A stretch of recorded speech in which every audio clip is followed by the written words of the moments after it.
Egg prices from Harvest Hills Ranch, well, they're going down while everybody else's are going up. Well, that doesn't seem to make sense. Let's talk about it. Hey guys, I'm Dr. Arland Hill out at Harvest Hills Ranch, and thanks for coming back out and joining us today. And this video was spurred on by a news article that Leah shared with me. And real quickly, I just want to share this with you, just so you have an understanding of what's going on out there. So this says, egg prices are reaching record heights. Now, that's nothing new. We've been hearing about this. And I've heard customers, other friends, family make mention of this. But this goes on to say it's driven by avian influenza outbreak that killed tens of millions of chickens and turkeys this year in the U.S. Well, first thing that automatically stands out to me on that is, why are egg prices being affected by turkeys? We're not buying turkey eggs, we're buying chicken eggs. But not to digress down that road. Here's what we need to understand about this. So first of all, the whole reason I'm shooting this video is, this is why you need to work with a local farmer and buy food in your local market.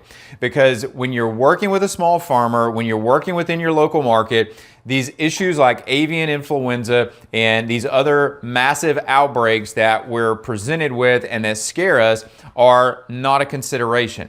They're taken completely out of the equation. It's extremely rare. Maybe, I'm sure it happens, but I can't think of an instance where a local farmer, at least in our area or that I have any familiarity with, has made mention of having an outbreak of influenza, avian influenza within their flock.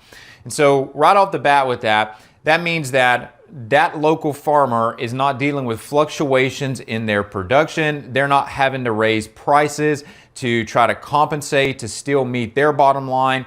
And you just don't have these price fluctuations that we're seeing in the massive consumer market out there.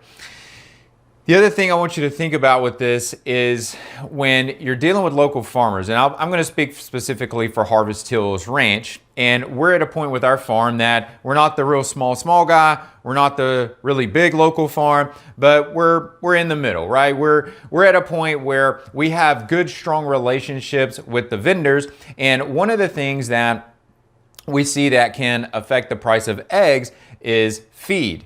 And when you look at the price of feed, our price on feed for 2022, and we're here at the end of 2022, right at the end of December now, our price on feed has actually been stable for the majority of the year. It's fluctuated probably 2-3 cents up and down. Actually, here at the end of the year, it's a bit lower, but 2 to 3 cents a pound.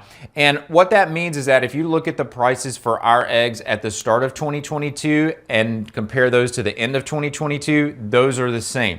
And the reason that they can be the same is because there's not multiple middlemen in between you and I. I have the ability to work with my vendor, get the feed I need, provide that to our flock, and that is a consistent or nearly consistent price, such to the point that I don't have to move my price around that you as the consumer ultimately pay at retail. So with that in mind, when you're looking at these prices in eggs in the grocery store or some other large grocer out there, the first thing you need to think is, this is being influenced by forces that could be controlled if I was dealing with a local farmer. If I have that relationship with a local farmer, I'm not worried about avian influenza. I'm not worried about fluctuations in the price points out there in the marketplace. I can have a consistent price that I'm paying, and I can have a consistent relationship and know, more importantly, more about the food that I'm actually buying. Many of these headlines that we see, whether they're related to these different topics I'm bringing up, like with the outbreaks, these are a lot of times, these are related to scare tactics out there. They're inherently meant to drive the price in the marketplace price up. And so again, we don't play those ball games at a local level, so there's no reason for you as a consumer to be scared about these things. You just need to find someone that you can have and develop a relationship with to buy food that you can trust and that is transparent. After all, that's the bottom line. So just thought I'd share this with you. These news headlines like this, obviously this is what Leah and I do. It caught my attention, and I wanted to share this perspective with you to give you a different perspective than what you're going to hear out there on the TV or other media outlets. So with that in mind, guys, thanks for joining us today. I'm Dr. Arland Hill at Harvest Hills Ranch. We'll talk to you soon.